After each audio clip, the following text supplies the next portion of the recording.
Class 11th की mathematics का 7वां अध्याय परमुटेशन कॉम्बिनेशन क्रमचय व संचय। बच्चों अब तक के वीडियोस में हमने तुम्हारी 7.1, 7.2, 7.3, 7.4 के प्रश्न बिल्कुल ढंग से हल कर लिए।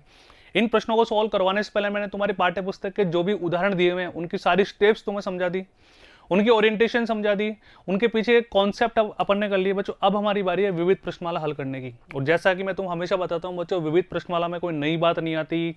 जो हमने प्रश्नमाला में उदाहरणों में कॉन्सेप्ट सीखे उन्हीं के मिक्स क्वेश्चन तुम्हारे को एक बार और मिलते हैं तुम्हारी प्रैक्टिस के लिए।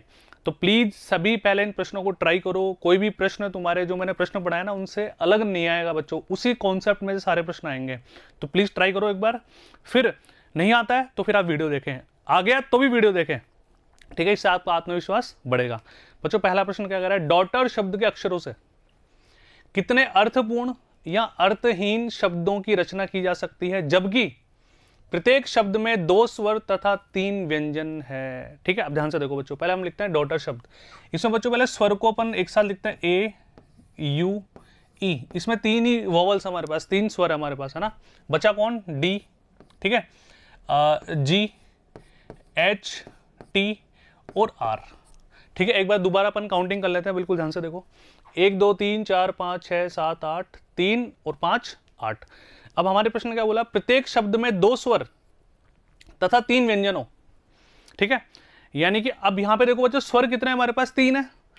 तो स्वर को सेलेक्ट करने का तरीका, चयन करने का तरीका बच्चों, 3 में से 2 का सिलेक्शन, तो 3C2 एंड 3 व्यंजन हो। बच्चों व्यंजन कॉन्सोनेंट हमारे पास कितने, 5, तो 5 में से कितने का सिलेक्शन, 3 का सिलेक्शन। बात समझ में आ रही है। अब ध्यान से देखो, ये तो हो गया 2 स्वर और 3 व्यंजन का सेलेक्ट करने का तरीका। अब प्रश्न दोबारा पढ़ो एक बार और, डॉटर शब्द के अक्षरों से कितने अर्थपूर्ण या अर्थहीन शब्दों की रचना की जा सकती है। अब बच्चों ये टोटल कितने हो गए, 5 हो गए ना। ये 5 है ना, ये 5 भी तो प्रमुट होंगे, इन 5 को भी तो क्रमचय करना पड़ेगा बच्चों। तो इसके लिए किससे मल्टीप्लाई करेंगे बच्चों, फैक्टोरियल 5 से मल्टीप्लाई करेंगे। अब मैंने ये बोला उससे पहले एक रीजन तुम्हें समझाया, इसको लिखने से पहले एक रीजन तुम्हें समझाया, वो रीजन तुम्हें शब्दों में लिखना है। ये वाली न्यूमेरिकल स्टेप लिखने से पहले मैंने कोई स्टेटमेंट तुम्हें दिया जिससे तुम्हें बात समझ में आई, और तुम्हें क्या समझ में आया उसको तुम अपने शब्दों में लिखना है।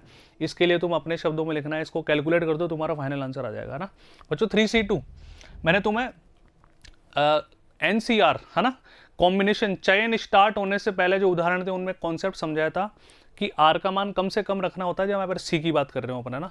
तो ये 3C1 के इक्वल होगा बच्चों, ठीक है। ये 5C2 के बराबर होगा और ये 120, है ना बच्चों। 3C1 का मतलब 3, 5C2 तुमने बहुत बार सोल्व कर लिया होगा, 10 और एक गुणा 120। तो बच्चों 12 36, 360 को 10 से गुणा करो, 3 6 0 0 3600 हमारा फाइनल आंसर आ गया। बात समझ में आई क्या, लिख लेना। शब्द तुम्हें किस तरह से चयन करना है, किस तरह से तुम्हें लिखना है, लैंग्वेज क्या होगी, फील तुम यहाँ से ले सकते हो, ठीक है। न्यूमेरिकल स्टेप जो समझाने वाली बात थी मैंने तुम्हें समझा दी। आगे बढ़ते हैं। दूसरा प्रश्न बच्चों क्या कर रहा है, इक्वेशन शब्द के अक्षरों से कितने अर्थपूर्ण या अर्थहीन शब्दों की रचना की जा सकती है जबकि स्वर तथा व्यंजक एक साथ रहते हैं।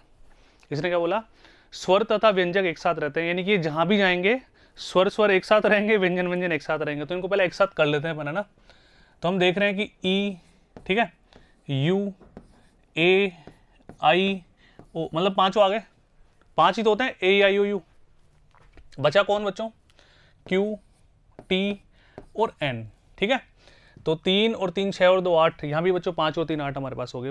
प्रश्न ने क्या बोला बच्चों, प्रश्न कहना चाह रहा है कि जो स्वर हैं वो एक साथ रहेंगे और जो व्यंजन है वो एक साथ रहेंगे। तो बच्चों स्वर कितने हैं, 5, तो इनको प्रमुट करने के तरीके बच्चों फैक्टोरियल 5, इनको क्रमचय करने के तरीके बच्चों फैक्टोरियल 3। अब ये तो प्रश्न ने बोल दिया कि ये जहां भी बैठेंगे साथ साथ बैठेंगे, ये जहां भी बैठेंगे साथ साथ बैठेंगे, लेकिन ये तीनों तो अपनी पोजीशन चेंज कर सकते हैं, कर सकते हैं ना। या तुम इसको ऐसे लो, ध्यान से देखना बच्चों, मैंने तुम्हें उदाहरण में एक वीडियो समझाया था, रेनबो। रेनबो शब्द के अक्षरों से कितने शब्द बनाए जा सकते हैं, सभी स्वर एक साथ आते हो, तो ए आई, ये आ रहा था साथ में रेनबो में, ए आई ओ। फिर अपन ने उसको एक अल्फाबेट काउंट किया था, जो चीज एक साथ आती है, जैसे अपन ने मिसिसिपी में चारों आई एक साथ वाला क्वेश्चन किया था, तो हमने क्या वहां पे क्या किया था बच्चों, चारों आई को एक साथ लिखा, उसको एज ए अल्फाबेट हमने काउंट किया, एक अक्षर हमने गिना। वैसे तुम इसको ऐसे देखो, ये अगर ये साथ साथ है, ये साथ साथ है, तो ये 1 और ये 2, ठीक है, तो इनको अरेंज करने के तरीके बच्चों कितने हो गए, फैक्टोरियल 2। ठीक है, अब ये पांचों भी तो अपनी पोजीशन चेंज कर सकते हैं, कभी ए उधर चला जाए, कभी यू इधर आ जाए, तो 5 को क्रमचय करने के तरीके फैक्टोरियल 5। ये तीनों भी तो अपनी पोजीशन आपस में इंटरचेंज कर सकते हैं, गुणा कर दो फैक्टोरियल 3 से। ये लो, अब सॉल्व कर देना, आंसर आ गया तुम्हारा। समझ गए भावनाओं को, लैंग्वेज और देख लेना। ठीक है, आगे बढ़ते हैं। प्रश्न नंबर 3 क्या कह रहा है बच्चों, 9 लड़के और 4 लड़कियों में से, बच्चों एक ग्रुप वाला क्वेश्चन है ना, समिति बनाने वाला क्वेश्चन है, समूह बनाने वाला क्वेश्चन है, बहुत इंपॉर्टेंट है, ध्यान से समझना। 9 लड़के 4 लड़कियों से, तो मैं लिखता हूं बच्चों में 9 बॉयज है ना और 4 गर्ल्स। 9 लड़के और 4 लड़कियों से 7 सदस्यों की एक कमेटी बनानी है बच्चों। ग्रुप कितने का बनाना है हमारे को, 7 का ग्रुप, 7 का समूह। यह कितने प्रकार से किया जा सकता है, ठीक है, जबकि समिति में, अब इसका पहला प्रश्न, तथ्य थे 3 लड़कियां हैं, यानी कि एग्जैक्ट 3 गर्ल्स है सब, है ना, यानी कि लड़कियां 3 ही है, ये उसने फिक्स कर दिया। अच्छा, ग्रुप कितने बंदों को बनाना है, 7 का। लड़कियां कितनी लेनी है, सर केवल 3 लेनी है ना। तो बच्चों जहां से क्वेश्चन कंडीशन देता है ना, जैसे एक बार बात को समझना, जब हमने सम संख्याओं वाला क्वेश्चन किया था तो पहले अपन ने किस स्थान को भरा था बच्चों, यूनिट डिजिट, इकाई संख्या को, क्योंकि वहां से क्वेश्चन की कंडीशन स्टार्ट होती। जब जीरो वाले क्वेश्चन आ रहे थे तो हम कहां से फिल करना शुरू कर रहे थे बच्चों, इधर से, क्योंकि जीरो यहाँ पे आ जाएगा तो समस्या क्रिएट करेगा। यानी कि जो क्वेश्चन की कंडीशन है ना, जहां से क्वेश्चन घूम रहा है उसको पहले से हटा दो तुम, बात इतनी सी होती है। अब यहाँ पे देखो बच्चों ना, 3 लड़कियां हैं, तो बच्चों टोटल लड़कियां कितनी, 4 है ना। तो पहला प्रश्न कर रहे हैं, 4 में से 3 लड़कियों का सिलेक्शन कर दो सबसे पहले, तो जो प्रश्न ने बोला। अब सर अभी तक तो हमारा प्रश्न कंप्लीट नहीं हुआ है ना, हम बोलेंगे और तथा 7 का समूह बनाना है तो लड़के कितने लेने पड़ेंगे बच्चों, 4। भाई 3 तो हमने लड़कियां ले ली, लड़के टोटल कितने हैं, 9, तो 9 में से 4 का सिलेक्शन, 9C4। इसको कैलकुलेट तुम आराम से कर सकते हो, आ गया आंसर। बस बात समझ में आएगी क्या, लेकिन ये लैंग्वेज तुम्हें लिखनी पड़ेगी, जो ये न्यूमेरिकल स्टेप लिखने से पहले मैंने तुम्हें समझाई ना। दूसरा प्रश्न ध्यान से देखो,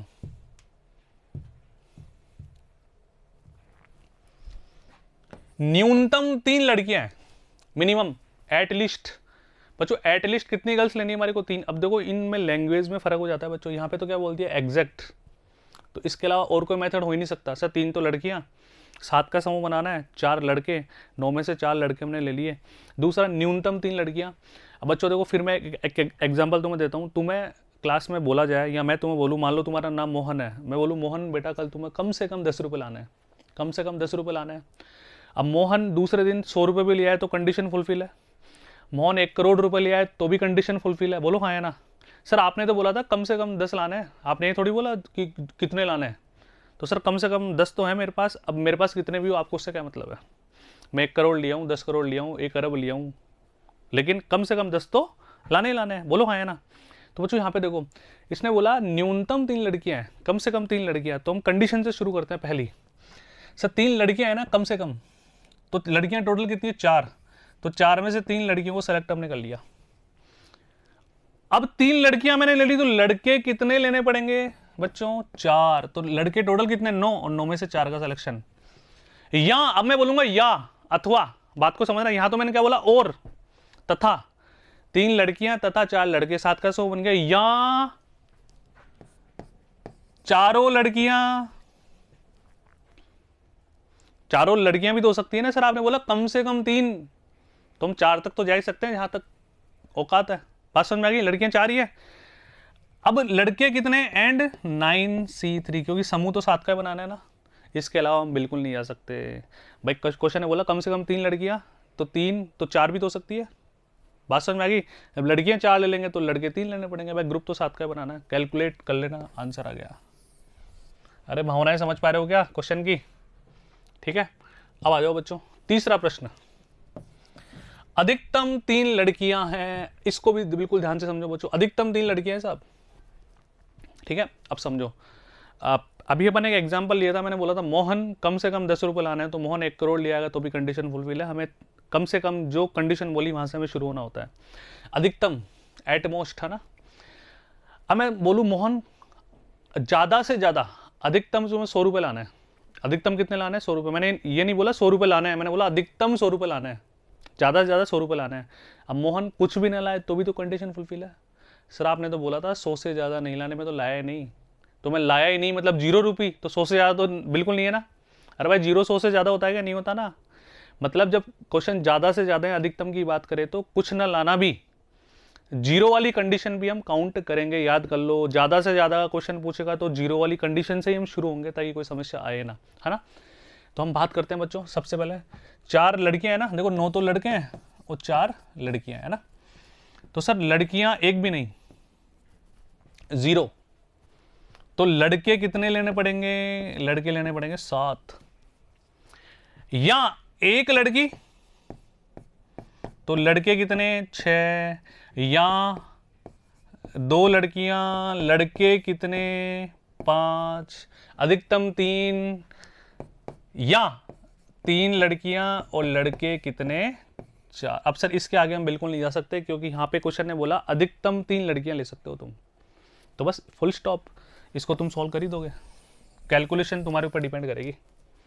अरे कर लोगे ना बच्चों, ठीक है। अब ध्यान से देखो, ये कैलकुलेशन की हुई है पूरी, तुम मैच कर लेना इससे, है ना। पूरी लैंग्वेज लिखी हुई है, पहला क्वेश्चन, दूसरा प्रश्न, तीसरा प्रश्न, ठीक है। यही तो था। 4C0 9C7 इसको अलग से सॉल्व कर दिया, 4C1 9C6, 4C2 9C5 और 4C3 9C4, बस कैलकुलेट करके तुम्हें एडिशन करना है। तो बात समझ में आ गई बच्चों, बहुत आसान है ना, बहुत इंटरेस्टिंग चैप्टर है, मज़ा आ रहा होगा तुम्हारे को, लेकिन तुम पहले प्रैक्टिस कर रहे होंगे तो ठीक है। मिलते हैं अगले वीडियो में अगले प्रश्नों के साथ, जुड़े रहिए।